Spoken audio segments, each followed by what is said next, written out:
E aí pessoal, hoje vamos iniciar o estudo sobre reações de dupla troca, parte 1.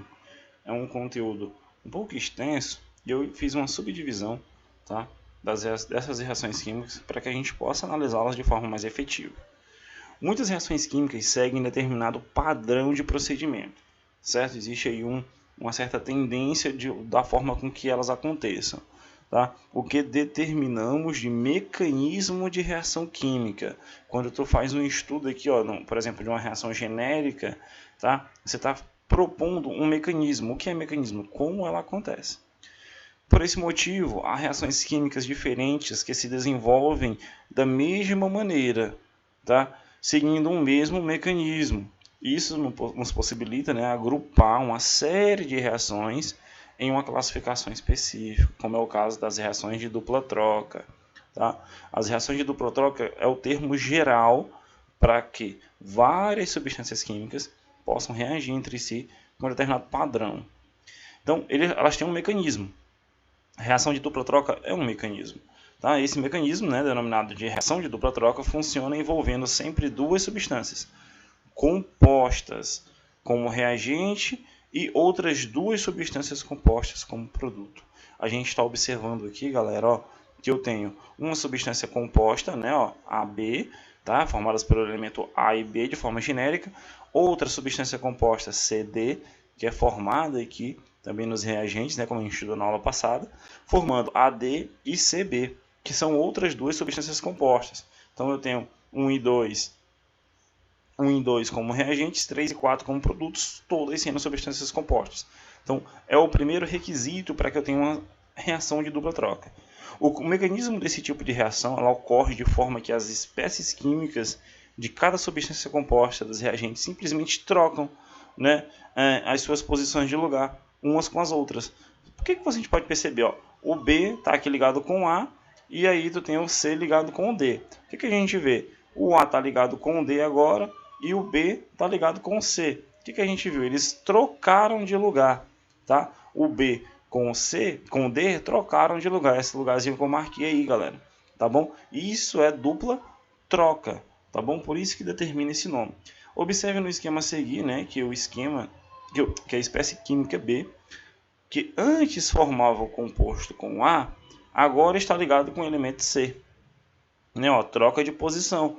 O C, né, ó, com o A eles trocaram de posição, ou o B com o D também eles trocam de posição e vice-versa. A gente pode ver isso, né? Uma reação química ela ocorre espontaneamente, por exemplo, nesse caso aí, ela vai ocorrer espontaneamente quando a estrutura dos produtos a serem formadas, né, é mais estável que a dos reagentes. Imagine que isso aqui é muito instável. Eles não gostam de ficar assim. Essa reação aqui acontece de forma espontânea, formando AD e CB, tá? De forma espontânea, se esses aqui serem mais estáveis na natureza e gastarem menos energia, tá certo? E aí, para me seguir com o estudo das reações de dupla troca, esse é o primeiro requisito, né? Toda reação de dupla troca ela segue esse mecanismo de reação. Entretanto, para que uma reação como essa ocorra na prática, deve-se comparar a estrutura dos produtos com a estrutura dos reagentes. Tá? O que eu formo aqui no meu produto tem que comparar e seguir alguns critérios. Critério 1. Ao menos um dos produtos deve ser a água. Isso ocorre geralmente quando trata-se de uma reação de neutralização ácido-base.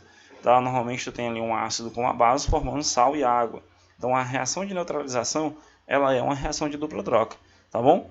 Isso é o primeiro critério. Tu tem que ter água como produto, por obrigação. Segundo critério, ao menos um dos produtos deve ser menos solúvel do que um dos reagentes. Isso é verificado pelo aparecimento de um precipitado, galera, lá no fundo de um recipiente. Imagina que eu tenho aqui um recipiente, né, e lá está acontecendo uma reação de dupla troca.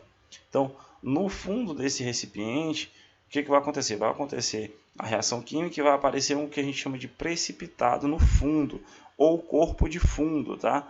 Então, tu misturou dois líquidos, por exemplo, e aqui no fundo ficou uma suspensão, ou o que a gente chama de corpo de fundo. Então, você tem que ter um precipitado, porque um dos produtos deve ser menos solúvel. O que é menos solúvel? Aquela capacidade dele estar ali se dissolvendo, se quebrando, né, em contato com o meu solvente. Então, eu já tenho água no meu produto, né? Eu vou ter que ter água como obrigação e vou ter que ter o meu precipitado. Normalmente, as reações químicas, né? Tu tem lá, por exemplo, um composto X na reação, e aí quando tu tem uma setinha do lado dele voltada para baixo, indica que isso aqui é um precipitado, certo? Terceiro critério, ao menos um dos produtos deve ser volátil, capacidade de passar para o estado gasoso, né, pessoal? Observemos esse critério quando ocorre o aparecimento de bolhas no sistema reacional, quando ele começa a borbulhar. Isso é critério para reação de dupla troca. Por exemplo, né, ocorre a formação de ácidos voláteis. Ao menos um dos produtos deve ser um composto instável. Nesse caso, ocorrerá a decomposição espontânea da substância. Atenção para o ácido carbônico, que normalmente ele vira hidróxido de... Na verdade, ele vira gás carbônico e água. E para o hidróxido de amônio também, né, que ele forma lá o íon amônio, tá? E também o íon hidroxila. Eles são muito instáveis, eles são compostos instáveis, certo? O último critério, ele é um critério bem simples, né? Um dos produtos deverá ser mais fraco que pelo menos um dos reagentes. Essa questão de força, né, de ser mais fraco, está voltada aí para a interação no sistema reacional, tá? Então são critérios básicos para as reações de dupla troca, não são poucos, mas critérios que a gente poderia observar facilmente. Tá? A gente fica por aqui com as reações de dupla troca parte 1, e aí eu venho na próxima aula com a química que voltada um pouco para a azia estomacal, tá? Como é que funciona a ação dos antiácidos e tudo mais. Certo, pessoal? A gente fica por aqui e até a próxima.